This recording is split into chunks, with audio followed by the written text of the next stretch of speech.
My father leaned back in his leather chair, smirking as he told me I was too poor, too unworthy, to ever be part of their medical empire. What he didn't know was that years later, I'd be the one across the table, holding the contract that would decide their fate. And when he smugly asked if I could even afford to buy in, I dropped the bombshell that I didn't just have the money. I owned the entire hospital. If you've ever been underestimated, dismissed, or told you weren't good enough, this story is going to hit home. Stick around, hit that like button and subscribe because today, you're about to hear how rejection turned into the sweetest revenge a child could ever serve to their own parents. My name is Clara, and for as long as I can remember, money was the language my parents spoke best. It wasn't just something they earned. It was the yardstick they measured people against, the foundation of their pride, and the currency of love in our house. My parents weren't just doctors. They were the kind of doctors who loved to be introduced at cocktail parties as Dr. and Dr. Carter, the couple who built the finest private medical practice in the city. They wore their wealth like armor. Their house, our house, was a sprawling colonial with manicured hedges, polished marble floors, and chandeliers that glittered like they were auditioning for a magazine spread. To outsiders, we were perfect, a family of success, intelligence, and elegance. But inside, that house echoed with criticism, comparisons, and expectations that weighed like chains. Growing up, I never knew the warmth of unconditional acceptance. Every grade on a test, every extracurricular, every tiny achievement. My parents judged them not by effort or joy but by how impressive they'd sound when they bragged to their colleagues. If I scored a 95 on a math exam, my father's first words were, "Why not 100?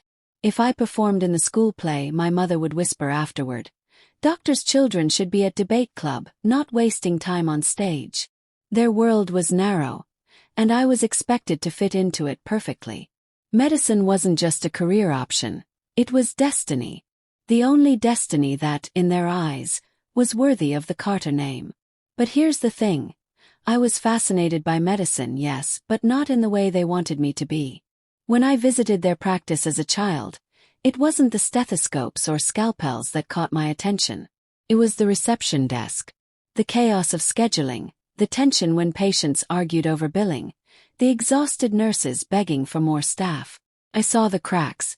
I saw how a poorly managed practice made even brilliant doctors stumble. And I thought to myself, if someone could fix this part, the systems, the management, doctors could actually focus on saving lives instead of juggling paperwork. That thought never left me. By high school, while my classmates dreamed of becoming surgeons, I dreamed of becoming an administrator who could run a hospital like a finely tuned orchestra. I still remember the night I told my parents. I was 17, sitting at our glossy mahogany dinner table. They were sipping wine, dissecting their day like surgeons. Mom complaining about insurance companies, Dad boasting about a wealthy patient who insisted on seeing him personally. Took a breath. My palms were sweaty against the cool glass of my water. "I've decided what I want to study," I said softly. Both pairs of eyes snapped to me, sharp as scalpels. "Medicine, of course," my father said, as if it were already decided. I shook my head. "Not medicine. Healthcare administration. I want to study how hospitals and practices are run. I want to be the one who makes sure the systems work." Silence. A thick, heavy silence that seemed to choke the air. My mother set down her fork, her lip curling. "Administration. Clara, that's just paperwork. You'll be a glorified secretary. Do you want to waste your life?" My father chuckled, though there was no warmth in it. He leaned back in his chair, swirling his wine. "You'll never make real money that way. You'll never be important. If you don't wear a white coat, Clara, you'll never truly be part of this family's legacy." The word stung, but I swallowed hard and tried again. "But this is what I want. I don't need to be in an operating room to matter. I want to lead. I want to make a difference." That's when he leaned forward, eyes cold as stone. "Listen carefully. If you go down this path, don't expect a place in our practice. Don't expect our support. You'll be too poor for our world. Do you understand me? Too poor. 2 words. Just 2 words, but they branded themselves into my mind like fire. Too poor. He didn't just mean money. He meant worth. Value.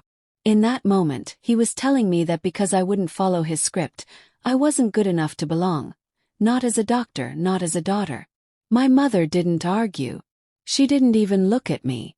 She simply picked up her fork again and changed the subject, as though I'd ceased to exist at the table. I excused myself quietly, climbed the stairs and shut my bedroom door. And then I cried harder than I ever had in my life. Not just because my dream had been dismissed, but because the people who were supposed to love me the most had reduced me to a number in their bank account. The days after that conversation were a blur. My parents carried on as if nothing had happened, but the air was different. I wasn't their daughter anymore. I was a disappointment, an outsider in my own home. One night, I overheard them talking in the kitchen. My father's voice, low but sharp. She'll come crawling back when she realizes she can't survive without us. Let her fail. It'll teach her a lesson. That was it. That was the moment I knew I couldn't stay.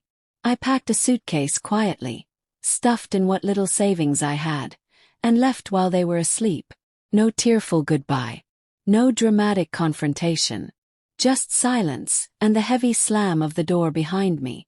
The world outside that mansion was colder, harsher, and lonelier than I ever imagined. Without my parents' money, I realized how unprepared I was. Rent, groceries, textbooks.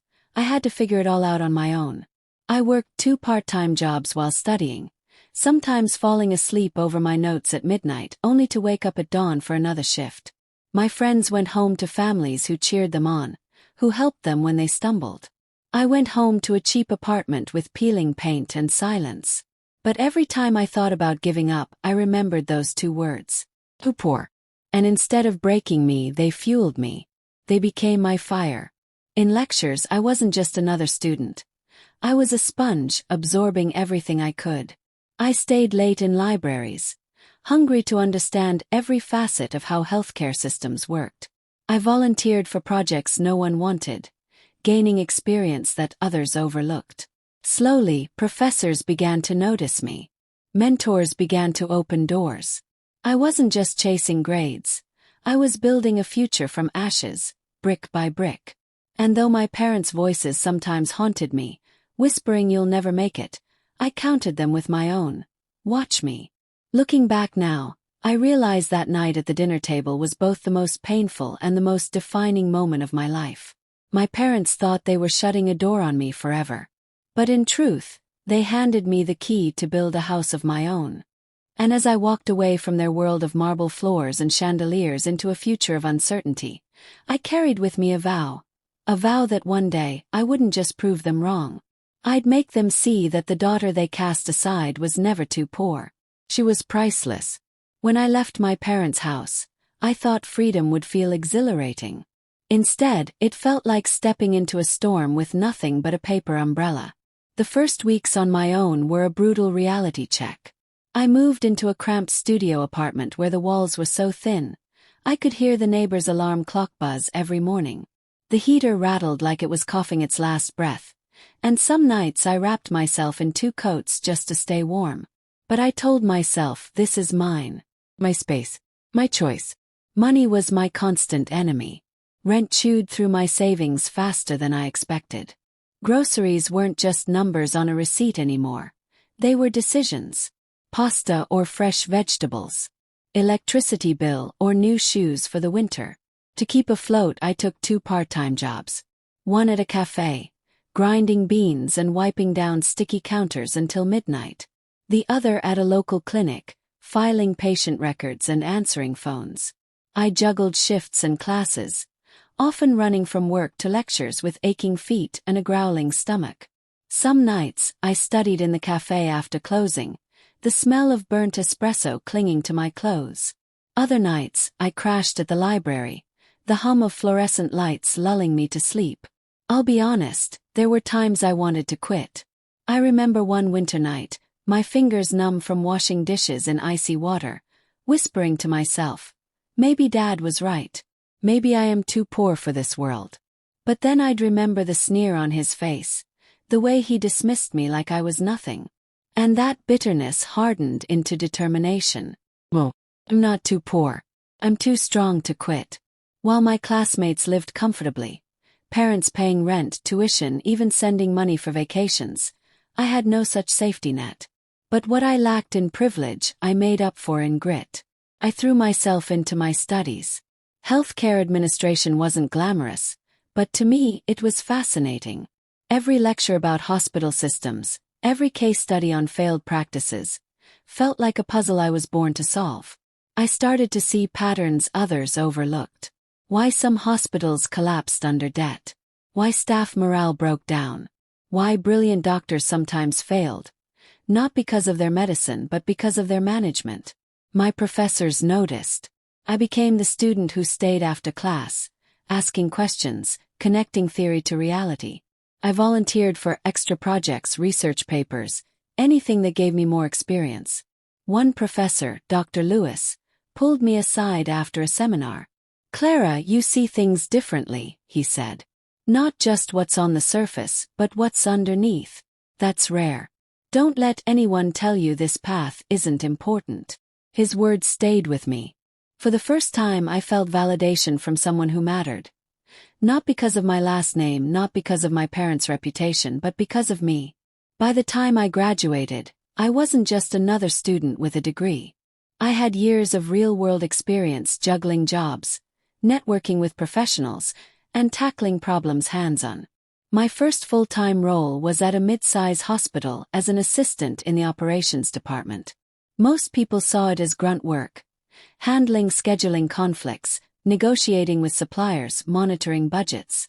But to me it was a treasure chest of lessons. I learned how to balance spreadsheets with lives, how to stretch resources when funding fell short, how to calm tempers when staff felt overworked. I saw firsthand that medicine wasn't just about treating patients, it was about running an ecosystem where every piece mattered. The hours were long, the pay modest, but I was building something greater than a paycheck. I was building credibility. It wasn't easy. There were nights I walked home under flickering streetlights, clutching my thin coat tighter against the wind, wondering if this sacrifice was worth it. I missed birthdays, friendships, and even sleep. My parents never called, never checked in. To them I was gone, erased. But instead of grieving their absence, I channeled it. Every success, every milestone, I dedicated silently to the girl they said was too poor.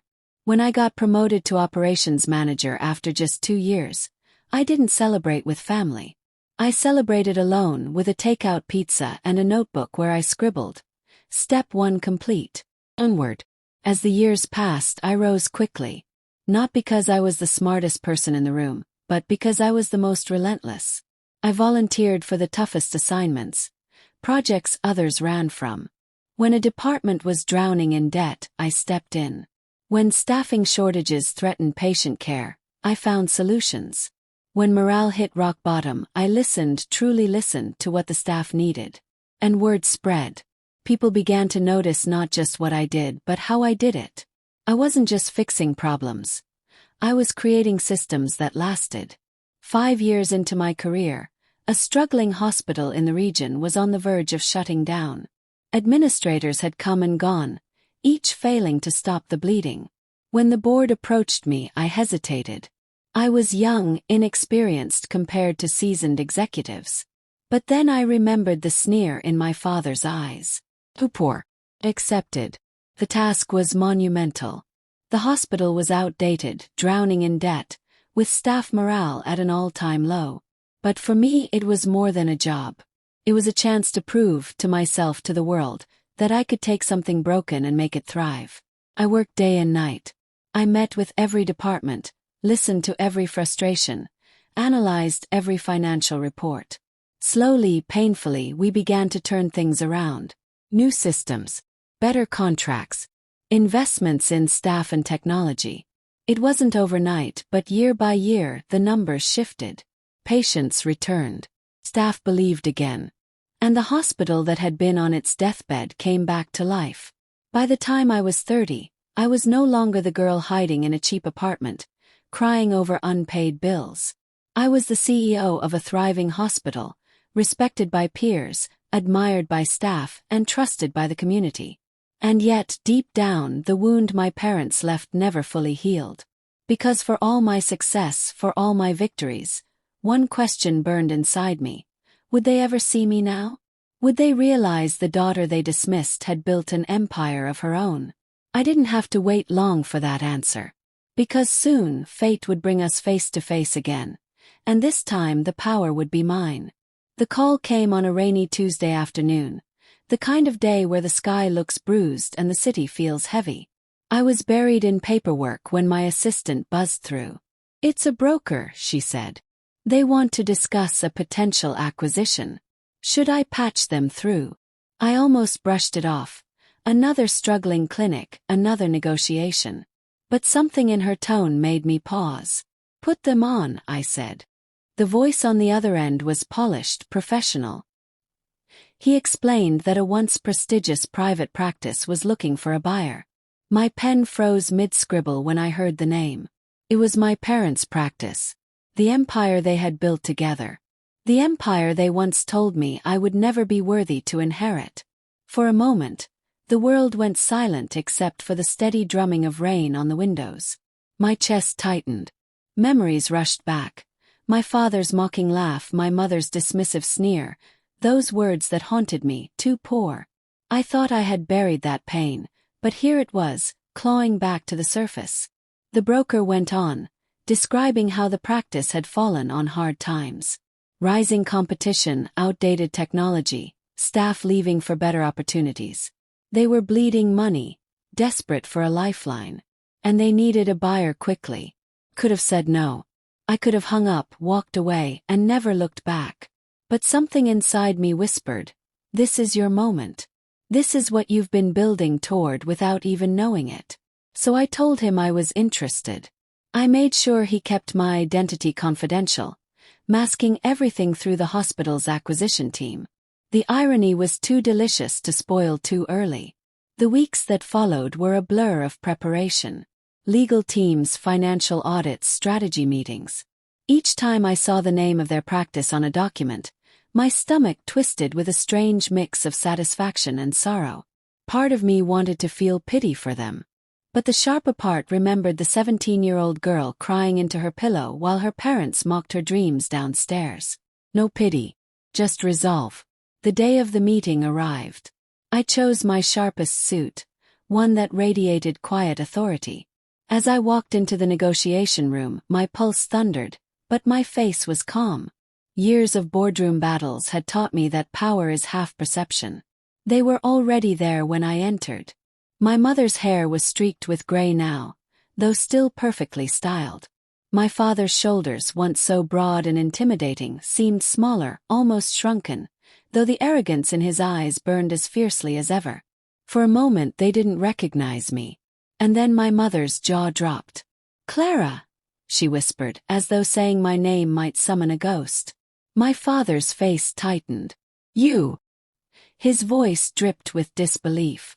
I gave them a polite smile, the kind I reserve for difficult negotiations. "Hello, Mother. Father. It's been a while." They tried to recover quickly, straightening in their chairs, but I could feel the tension pulsing between us. My father leaned back, attempting to reclaim his old swagger. "So," he said, voice cool, "you think you can afford to buy into this practice? Do you have any idea what it's worth?" The words hit me like déjà vu. The same tone, the same sneer, the same dismissal. Only this time, I wasn't a scared teenager shrinking under his gaze. I was a CEO. I let his arrogance hang in the air, savoring it. "I'm not here to buy in," I said evenly. "I'm here to buy you out." The silence was electric. My mother blinked rapidly, as if trying to compute the sentence. My father barked out a laugh, though it sounded brittle. "Don't embarrass yourself, Clara. This is serious business. You don't have the resources for this kind of deal." I slid the folder across the table, the hospital's letterhead gleaming on every page. Contracts, financial statements, proof of funds. Their laughter faltered. My father's hands trembled slightly as he flipped through the documents. His eyes darted back to me. disbelief widening into something rawer, fear. This can't be, he muttered. You're the buyer. Not just the buyer, I replied, leaning forward, my voice calm but sharp as glass. I own the hospital that's acquiring you. The room went so still I could hear the rain ticking against the windows like a metronome. My mother's face drained of color, her lips parting but no words escaping. My father's mask cracked, first confusion, then humiliation, then a flash of anger he couldn't contain. It was the look I had dreamed of for years. The look of a man realizing he had underestimated his daughter for the last time. My father's voice broke the silence first. This is ridiculous. You can't possibly think you're capable of running what we've built. You don't know the first thing about managing a medical practice. His words almost made me laugh. I had spent over a decade running hospitals, navigating crises, saving institutions far larger than theirs from collapse. And here he was still clinging to the illusion that I was some naive girl playing pretend. I didn't flinch. Instead, I folded my hands calmly on the table and let him feel the weight of the silence before I spoke. You're right, I said softly. I don't know how to run a small, outdated practice that's drowning in debt. But I do know how to run a hospital system that's thriving. And that's exactly why this acquisition is happening. My mother tried to interject, her voice brittle. Clara, we can work something out. You don't need to do this. Surely you don't want to put us out of business. I turned my gaze to her, and for the first time, I saw not the elegant, untouchable woman who raised me, but someone desperate, cornered, clinging to pride she could no longer afford. A part of me almost softened. Almost. But then I remembered the 17-year-old girl left crying at a dinner table because her dreams weren't good enough. I remembered the nights I went hungry while they drank wine in their chandeliered dining room. And I remembered those two words. Too poor. This isn't personal, I said, though we all knew it was. It's business. You need a buyer. I'm offering you stability. What happens next is up to you. Accept the terms or let the practice die. My father slammed the folder shut, his knuckles white. You're humiliating us, he hissed. I leaned forward, lowering my voice. No, Dad. You did that to yourselves. I just gave you the chance to survive it. The negotiation dragged on, but it was theater at that point. The financials were undeniable. Their backs were against the wall, and they knew it. Hours later, their signatures inked the contracts that stripped them of ownership and handed me the reins. They had no choice but to surrender everything to the daughter they once cast aside. As I walked out of the room, portfolio tucked under my arm, I felt a calmness wash over me. Not giddy triumph, not even anger, just the deep, steady satisfaction of justice served. They had tried to break me with words, but those very words had built the fire that carried me here. And now, standing on the other side of their downfall, I realized I didn't need their approval, their validation, or even their acknowledgement. I had already won the moment I chose my own path.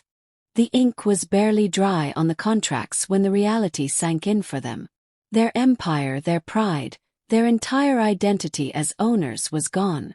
And the most poetic part, they weren't walking away rich or triumphant. They were staying on, employees now, under the very hospital I owned, under the system I created, and indirectly under me. Every patient they saw, every paycheck they collected, would be a reminder of the daughter they had dismissed. The first week after the acquisition, I visited the practice to meet with the staff. The nurses, receptionists, and junior doctors looked relieved. They had been holding the place together with duct tape and hope for months, waiting for change.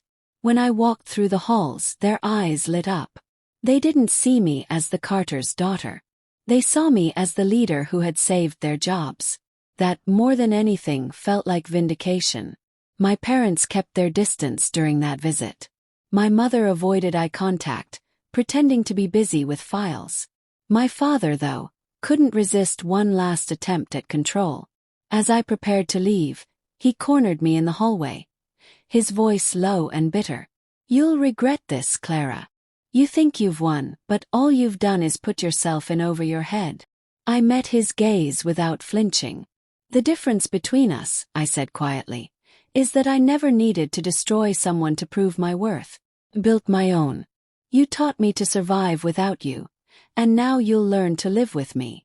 Then I turned and walked away, my heels clicking against the tile, each step sounding like a final verdict. Over the months that followed, their resistance withered. They couldn't deny the changes, the upgraded systems, the rising patient numbers, the renewed energy of the staff. Slowly, grudgingly, they had to accept the truth. I wasn't just capable, I was better. Not because I was richer or smarter or luckier, but because I had fought for every inch of success while they coasted on arrogance. There were nights when I lay awake, wondering if revenge had truly healed the wound they left in me. The truth is, it didn't erase the pain of their rejection, or the years I spent doubting myself, but it gave me something far more powerful: closure. They couldn't take away my worth anymore, because I had proven it to myself long before I proved it to them. When I think back to that night at the dinner table, when my father's words cut me like glass, I realize he was half right. I was too poor in their eyes to ever belong in their shallow world of status and money. But in reality, I was richer than they would ever understand.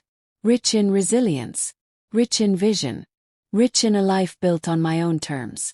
And so, when I walked through the hospital doors one morning, sunlight streaming through the glass, I finally smiled with the weight of victory. Not the kind that screams or boasts, but the kind that whispers, "You made it. You proved them wrong. And you'll never need their approval again." Looking back, I sometimes wonder if things could have been different. If my parents had encouraged me, or at least respected my choices, would we have ended up here? Maybe not. But life has a way of shaping us through struggle, and theirs was the rejection that forged me into someone stronger than they ever imagined. I think about that 17-year-old girl, tears stinging her eyes at the dinner table, and I want to reach back through time to tell her, hold on. The world is bigger than their approval. The future will be brighter than their shadow. I didn't just build a career. I built resilience. I didn't just acquire a practice. I reclaimed my voice. The revenge wasn't just in the contracts signed or the empire I took over. It was in showing them, without screaming or begging, that I was more than their cruel words. Sometimes revenge doesn't come with fire and fury. Sometimes it comes quietly, like a tide washing away the old and replacing it with something stronger. My parents lost their practice, but I gained something far more valuable: peace. I no longer needed them to acknowledge me because I had proven to myself what they never could, that my worth was never theirs to define. In the end, the sweetest victory wasn't seeing their shock. It was realizing I didn't need them to be proud of me. I was proud of myself. If this story made you feel something, anger, hope, maybe even a spark of your own determination, don't forget to hit that like button. Subscribe for more stories where justice finds its way back home. And tell me in the comments, have you ever been underestimated only to prove everyone wrong? I'd love to hear it. Until next time, this is Last Revenge, where karma always has the final word.